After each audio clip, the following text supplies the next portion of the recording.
Assalamualaikum warahmatullahi wabarakatuh. Halo semuanya, selamat datang di video presentasi Psikologi Pendidikan oleh kelompok 12 yang beranggotakan 3 orang. Yang pertama Radifah, yang kedua Putri Utami, dan yang ketiga Widya Violeta Damani, dengan dosen pengampu Ibu Rahmidi Febriani, SPD MPD. Pada kesempatan kali ini kami akan membahas tentang perbedaan individu dalam belajar. Yang pertama yaitu gaya belajar. Gaya belajar adalah cara yang digunakan seseorang dalam menggunakan kemampuannya. Ada 2 dikotomi gaya belajar dan berpikir. Yang pertama yaitu gaya impulsif atau reflektif. Ini disebut juga sebagai tempo konseptual. Gaya impulsif adalah kecenderungan seseorang untuk bereaksi cepat, sedangkan gaya reflektif adalah menggunakan banyak waktu untuk merespon dan merenungkan akurasi jawabannya. Yang kedua yaitu gaya mendalam atau dangkal. Gaya mendalam adalah sejauh mana murid mempelajari materi pelajaran dengan satu cara yang membantu mereka memahami makna materi. Sedangkan gaya dangkal adalah sekedar mencari apa-apa yang perlu dipelajari. Gaya belajar individu berdasarkan preferensi sensori atau kemampuan yang dimiliki otak dalam menyerap, mengelola, dan menyampaikan informasi terbagi menjadi 3. Yang pertama yaitu gaya belajar visual atau melalui penglihatan, yang kedua gaya belajar auditif atau melalui pendengaran, dan yang ketiga gaya belajar kinestetik atau melalui aktivitas tangan. Selanjutnya yaitu gaya belajar berdasarkan kemampuan mental. Yang pertama, gaya belajar konkret sekuensial. Yang kedua, gaya belajar abstrak sekuensial. Yang ketiga, gaya belajar konkret acak. Dan yang keempat, gaya belajar abstrak acak. Implikasinya dalam pembelajaran adalah guru dapat menerapkan teknik dan model pembelajaran yang bervariasi yang dapat mengakomodir semua gaya belajar siswa tersebut secara bergantian. Yang kedua, kepribadian dan temperamen. Kata kepribadian berasal dari bahasa Inggris yaitu personality, diambil dari bahasa Yunani yaitu proposan atau persona, yang berarti topeng yang biasa dipakai dalam teater. Para pelaku teater bertingkah laku seperti topeng yang dipakainya, seolah topeng itu mewakili dari ciri kepribadiannya. Jadi, konsep awal pengertian kepribadian adalah tingkah laku yang ditampakkan di lingkungan sosial, kesan mengenai diri yang diinginkan agar dapat ditangkap oleh lingkungan. Menurut Surya Brata, tahun 1998, halaman 28. Sandrock tahun 2010, halaman 158 menyatakan, kepribadian atau personalitas adalah pemikiran, emosi, dan perilaku tertentu yang menjadi ciri dari seseorang dalam menghadapi dunianya. Kepribadian seseorang dapat ditinjau melalui 2 model. Yang pertama ialah model Big Five, merupakan model yang diajukan oleh Lewis Goldberg yang terdiri dari 5 dimensi. Yang pertama extroversion, orang tipe ini menikmati keberadaannya bersama dengan orang lain.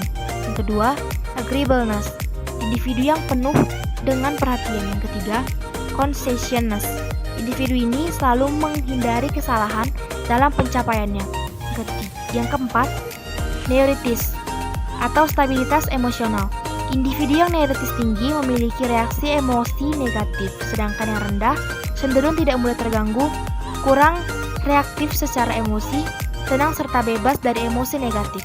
Yang kelima, openness to experience. Individu ini cenderung terbuka, secara intelektual, selalu ingin tahu, memiliki apresiasi terhadap seni, serta sensitif terhadap kecantikan. Dan model yang kedua ialah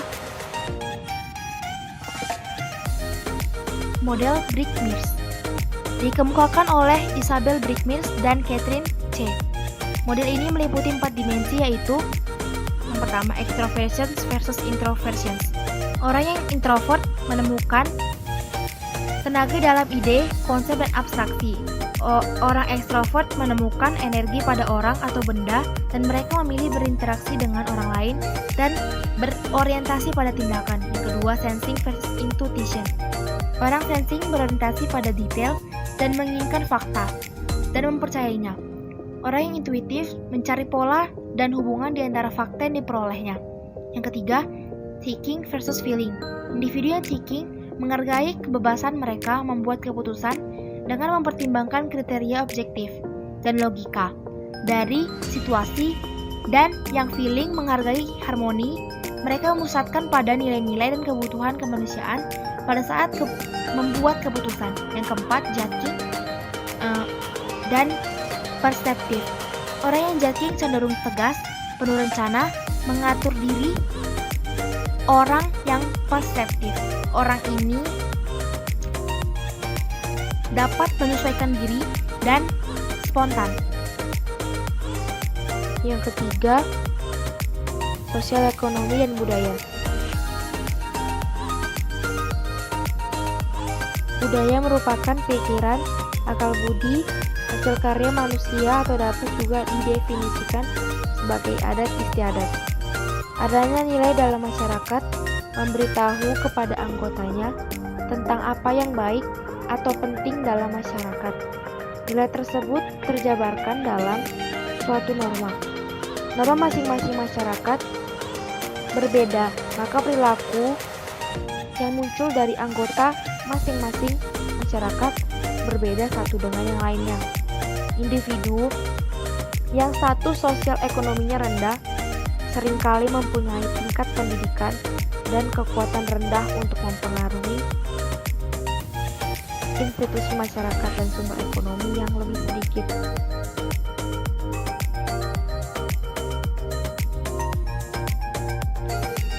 Siswa yang berasal dari lingkup budaya yang berbeda, hal ini sangat jelas berpengaruh terhadap pelaksanaan pendidikan karena banyak aspek budaya yang mempunyai andil bagi identitas dan konsep dari pelajar dan mempengaruhi nilai sikap dan harapan, hubungan sosial, penggunaan bahasa dan perilaku lain para pelajar. Hal ini diwajibkan lingkungan pendidikan agar mampu merangkul semua siswa dari berbagai budaya dan kebiasaan agar dididik secara efektif dan efisien. Ini merupakan dampak budaya terhadap pembelajaran.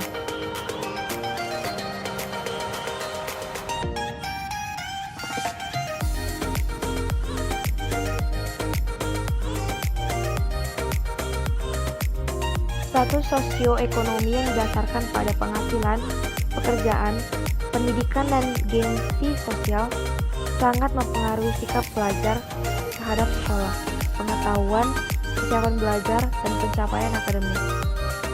Siswa yang berasal dari keluarga yang berpendidikan rendah mengalami tekanan yang mempunyai andil bagi praktik pengasuhan anak, pola komunikasi dan harapan yang rendah yang mungkin akan kurang menguntungkan anak ketika mereka memasuki sekolah.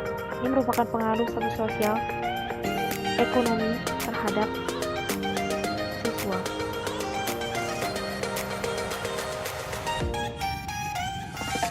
Dan yang keempat, pendekatan pembelajaran sesuai dengan perbedaan individu.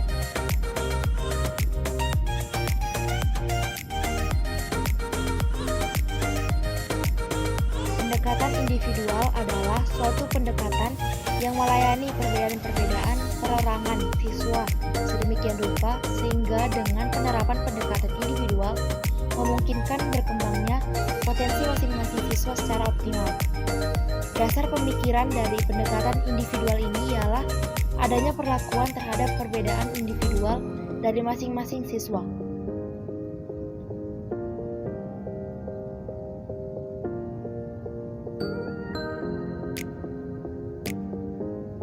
Pembelajaran individual merupakan salah satu cara guru untuk membangun siswa belajar. Pendekatan individual akan melibatkan hubungan yang terbuka antara guru dan siswanya.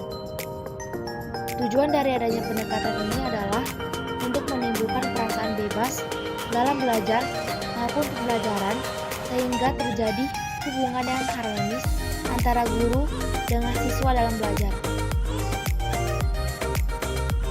Untuk mencapai hal ini, Jam Marah tahun 2005, halaman 165 menjelaskan, guru harus melakukan hal berikut. Yang pertama, mendengar dan menanggapi secara empati dan secara positif pikiran peserta didik. Yang kedua, membangun hubungan saling percaya antara guru dan peserta didik.